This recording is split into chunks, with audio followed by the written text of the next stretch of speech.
அனைவருக்கும் வணக்கம். இன்றைய பதிவில் நாளை வரக்கூடிய அதிசக்தி வாய்ந்த நல்ல நாளில் நம்ம இந்த ஒரு வழிபாடை செய்தோம் அப்படின்னா கண்டிப்பாக நம்ம வாழ்க்கையில் இருக்கிற அனைத்து விதமான 7 ஜென்ம பாவங்களும் தோஷங்களும் நீங்கி நம்ம வாழ்க்கைக்கு ஒரு நல்வழி கிடைக்கும். அதை பற்றின தகவலை தான் நம்ம இப்போ பார்க்க இருக்கிறோம். இப்போ தான் நம்ம சேனலை நீங்கள் ஃபஸ்ட் டைம் வாட்ச் பண்ணுறீங்கன்னா மறக்காமல் சப்ஸ்கிரைப் பண்ணிக்கோங்க. பக்கத்தில் இருக்கிற பெல் ஐக்கானை கிளிக் பண்ணிக்கோங்க. அப்போ தான் நான் போடுற வீடியோஸ் எல்லாமே உங்களுக்கு நோட்டிஃபிகேஷன் வரும். இப்போ வீடியோக்குள்ளே போகலாம். நாளை மாசி மாதத்துடைய முக்கியமான நாள் மாசி மகம் 2024 பிப்ரவரி 24ஆம் தேதி, அதாவது சனிக்கிழமை அன்று வருகிறது. மாசி மகம் அப்படின்னாலே எம்பெருமான் ஈசன் வருண பகவானுக்கு சாப விமோச்சனம் கொடுத்த நாள் அப்படின்னு சொல்லப்படுகிறது. அதுதான் ரொம்ப ரொம்ப முக்கியமான ஒரு விஷயம்.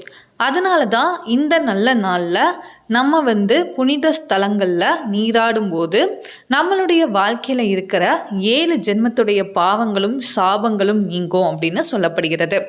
மாசி மாதத்தில் வரக்கூடிய இந்த முக்கியமான நாளில் தான் பார்வதி தேவி தட்சாயினியா அவதாரம் எடுத்ததாகவும் சொல்லப்படுகிறது. அதனால் நாளைக்கு அம்பாளுக்கு நம்ம விரதம் இருந்து வழிபட்டோம் அப்படின்னா நமக்கு சிறப்பான ஒரு பலன் கிடைக்கும். நாளைக்கு முருகப்பெருமானுக்கும் உகந்த நாள். முருகப்பெருமானுக்கு நீங்கள் 6 வெற்றிலை வைத்து வெற்றிலை தீபம் ஏற்றுறது ரொம்பவே நல்லது. அதனால் உங்களுடைய வேண்டுதல் சீக்கிரமாக நிறைவேறணும், எப்படிப்பட்ட தடைகள் இருந்தாலும் அது எல்லாமே நீங்கணும் அப்படின்னு சொல்லிட்டு நீங்கள் முருகப்பெருமானுக்கும் நாளைக்கு வெற்றிலை தீபம் ஏற்றி வழிபாடு செய்யலாம். அது மட்டும் இல்லாமல் சிவபெருமானையும் பார்வதி தேவியையும் நாளைக்கு நீங்கள் மனமுருகி உங்களுடைய குறைகள் எதுவோ அதை நீங்கள் சொல்லுங்கள், வேண்டுங்க.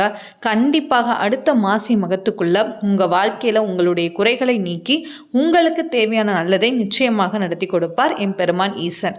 மகத்தோடு சேர்ந்து வரக்கூடிய இந்த மாசி பௌர்ணமியும் ரொம்ப சிறப்பானது.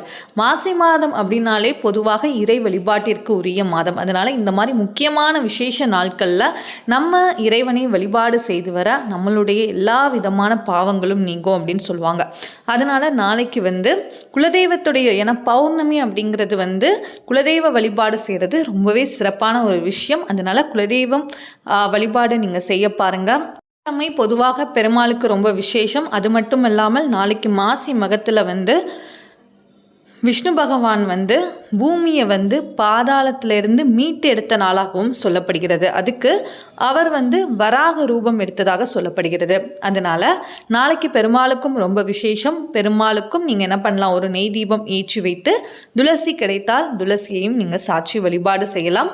மாதிரி உங்களால் முடிந்த எளிமையான வழிபாடை செய்யுங்க. கோவிலுக்கும் சென்று வாருங்க. உங்கள் வாழ்க்கையில் நிறைய மாற்றங்கள் நிச்சயமாக ஏற்படும். உங்களுடைய அனைத்து குறைகளையும் எம்பெருமான் ஈசன் நிச்சயமாக தீர்த்து வைத்து உங்களுக்கு நடக்க வேண்டிய நல்லதை நடத்தி கொடுப்பார்.